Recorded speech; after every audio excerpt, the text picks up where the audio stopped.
On peut se demander comment c'est possible, comment toutes les formes d'IA, qu'elles gèrent du texte, des images ou même du son, arrivent à communiquer avec une sorte de langage interne commun.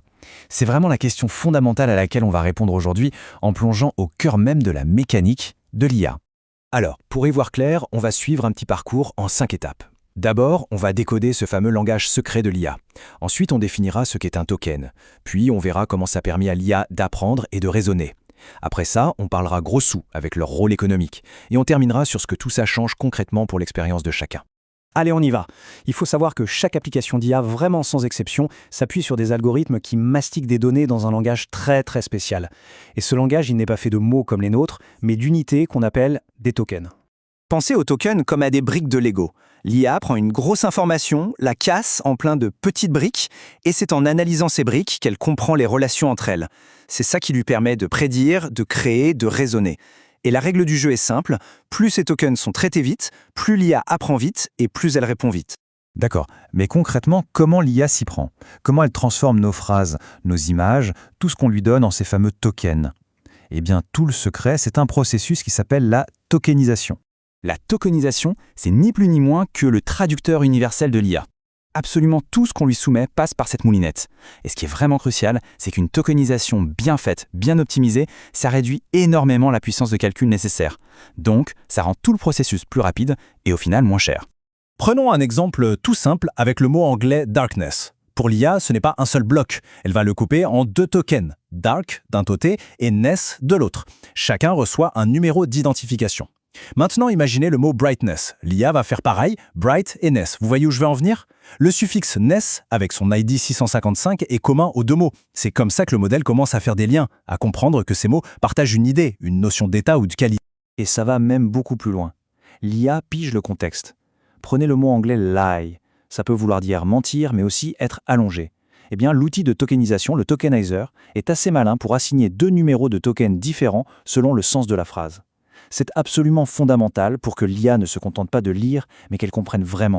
Et attention, ce processus ne se limite pas du tout au texte. Pour une image, ce sont les pixels qui sont convertis en tokens. Pour du son, de petits extraits sont transformés en une sorte d'image du son, un spectrogramme, qui est ensuite découpé en tokens. C'est vraiment le langage universel de l'IA.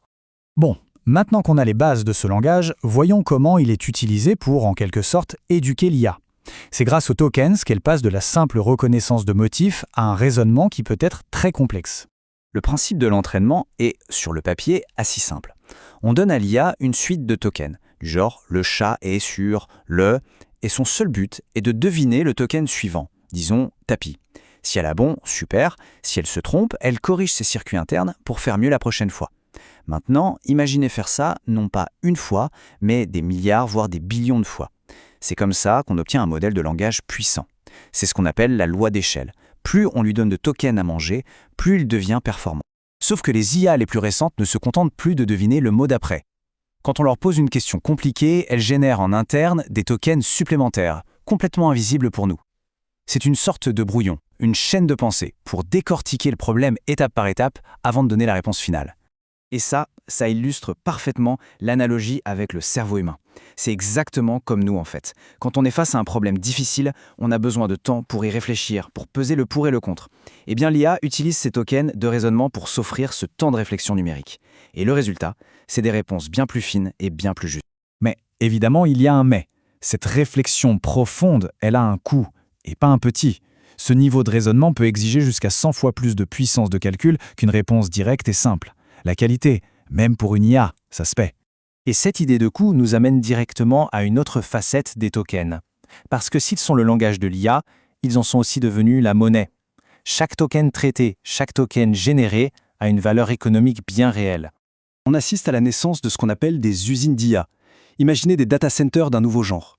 Sauf que leur produit fini, ce n'est pas un objet matériel, c'est de l'intelligence pure. La matière première qui entre dans l'usine, ce sont les tokens. Ce qui en sort, des réponses, des analyses, des créations. On est face à un changement de paradigme économique majeur. On ne fabrique plus des choses, mais une ressource immatérielle. Et cette nouvelle économie se voit directement dans la façon dont les services d'IA sont facturés. Très souvent, c'est au token. On paye pour les tokens d'entrée, c'est-à-dire la question ou le document qu'on soumet, et on paye pour les tokens de sortie, la réponse générée par l'IA. Pour faire simple, résumer un long rapport coûtera cher en entrée, alors que générer un petit poème à partir de 3 mots coûtera cher en sortie. L'efficacité devient donc le nerf de la guerre. Il y a une étude de cas assez parlante où des optimisations logicielles et matérielles ont réussi à diviser le coût de traitement d'un token par 20. Le résultat, les revenus ont été multipliés par 25. Ça vous donne une idée de l'incitation économique absolument colossale à rendre ce traitement de token toujours plus performant. Tout ça peut paraître un peu technique, mais en réalité, ces concepts ont un impact très direct sur l'expérience de n'importe qui utilisant une IA au quotidien. Il y a 2 mesures qui sont vraiment clés. La première, c'est le temps jusqu'au premier token. C'est le petit moment de silence entre la fin de la question et le début de la réponse de l'IA. S'il est trop long, le chatbot paraît lent, hésitant. La deuxième, c'est le temps entre les tokens. C'est la vitesse à laquelle le reste de la réponse s'affiche. Trop lent et la lecture est pénible, trop rapide et on n'a même pas le temps de lire.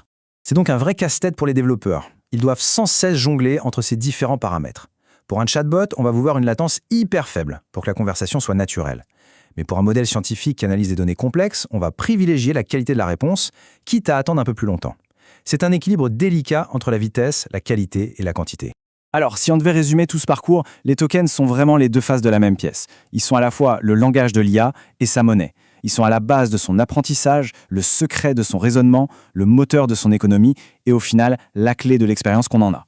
Et tout ça, ça nous laisse avec une dernière question. Une question un peu plus large. Si on accepte que ce nouveau monde numérique fonctionne avec une langue et une monnaie basée sur les tokens, que faudra-t-il pour maîtriser cette nouvelle forme de communication et de valeur? Qu'est-ce que ça voudra dire demain pour une personne ou même pour une autre machine d'être fluent en tokens?